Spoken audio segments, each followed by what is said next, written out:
Unaweza kuongea labda ni huyu ni Mohamed Dewji.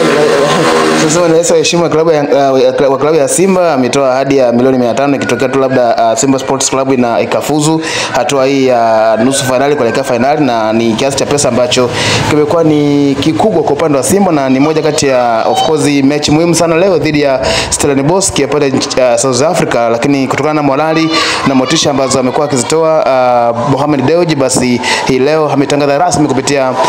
ukurasa rasmi wa Simba Sports Club wa Instagram ya kwamba yu tayari kutoa kiasi cha fedha ikiwa tu Simba atafuzu kuelekea katika hatua inayofuata ya michuano ya CAF Confederation Cup, kwa maana kombe la shirikisho barani Afrika. Na ni moja kati ya vitu ambavyo amekuwa akivifanya mara nyingi sana, hata zinapokuwepo mechi kubwa kama vile mechi ya Derby ya Kariakoo tunavyozungumzia Simba na Yanga. Tunaona ni jinsi gani ambavyo anajipambanua kuhakikisha Simba inafanya vizuri kwa kutoa bonus kwa wachezaji, lakini pia ahadi ambazo zimekuwa zikitoa morali kwa namna moja ama nyingine. Na hii ni michuano ya Afrika, kwa maana ya michuano ya virabu, ngazi ya virabu barani Afrika, ambapo kwa namna moja ama nyingine ni heshima kwa nchi, lakini pia ni heshima kwa Simba Sports Club kama ndio watu ambao wanawakilisha taifa katika michuano ya kimataifa.